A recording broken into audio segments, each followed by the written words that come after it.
Gabriel, bonjour. Bonjour. Donc tu es étudiant en seconde année de médecine. C'est Donc ça. bravo, tu as réussi le concours PACES, C'est gentil. qui est un concours très compliqué. C'est ça. Donc rappelle-nous déjà pour commencer ton parcours depuis le bac. Alors j'ai fait donc un bac S. J'ai eu une mention bien. Ensuite, je suis directement rentré en première année de médecine. Je l'ai fait donc 2 fois. Je suis passé doublant en deuxième année de médecine. En même temps, donc j'ai fait les prépas, une prépa donc qui s'appelle Epsilon, qui m'a permis de revoir les cours en même temps, de toujours avoir des exercices, des entraînements, des profs qui étaient toujours là pour moi. Donc ça m'a aidé.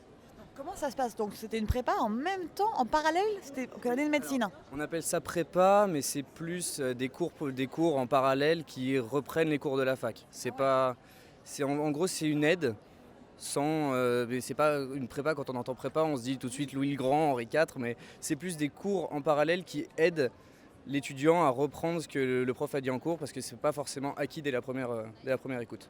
Donc tu as réussi le concours PACES. Comment tu as fait des conseils que tu pourrais te donner pour réussir ce concours qui est quand même réputé pour être difficile? Voilà.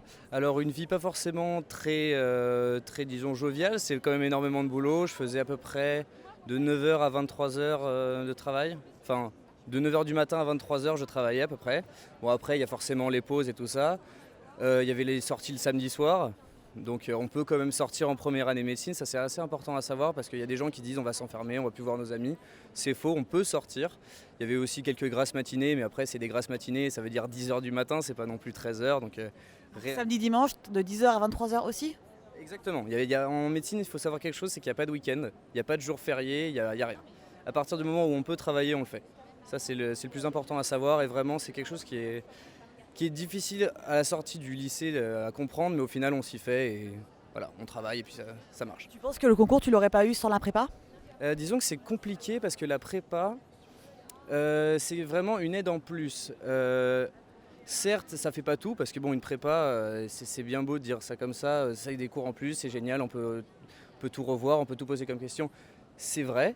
Mais après, s'il n'y a pas le travail qui suit derrière, on ne peut rien faire. C'est-à-dire que oui, c'est forcément un bonus, des explications, des entraînements au concours, parce que mine de rien, il y a forcément des exercices typés et tout ça.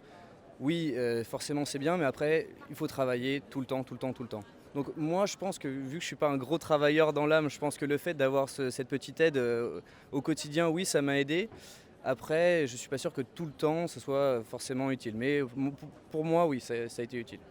Ok, et maintenant que le concours est passé, ton quotidien en seconde année, c'est quoi? C'est plus Euh, calme? Vraiment, c'est très très calme. Oui, oui, on passe d'une dizaine, douzaine d'heures de travail à 4-5 heures, et c'est pas le même travail. C'est plus des matières vraiment qui touchent à la médecine, la pneumologie, la cardiologie, l'endocrinologie. Donc là, vraiment, c'est quelque chose de plus intéressant. C'est là où on est venu en médecine pour faire ça. Alors que la première année de médecine, ça peut être des matières un peu, disons-le, un peu embêtante, tout ce qui est chimie, physique et tout ça, donc ça peut être un peu rébarbatif, mais une fois en deuxième année, on travaille moins et des choses vraiment très, très, très, très bien à faire, quoi, intéressantes, je dirais. Et pour finir, tes ambitions, toi, tu aimerais être médecin généraliste, tu aimerais te spécialiser? Disons que je sais absolument pas en fait, parce que je suis arrivé en médecine un peu au hasard, disons, parce que j'avais pas forcément un dossier super, super. Ah, t'as un bac S mention bien quand même. Oui, mais c'était pas, je me suis bien arraché pour l'avoir cette mention bien. J'étais pas un gros bosseur au lycée, donc je suis arrivé en médecine. Du coup, j'ai pas encore vraiment réfléchi vu que j'étais vraiment dans mes bouquins pendant la première année, et du coup là, je sors un peu la tête de l'eau.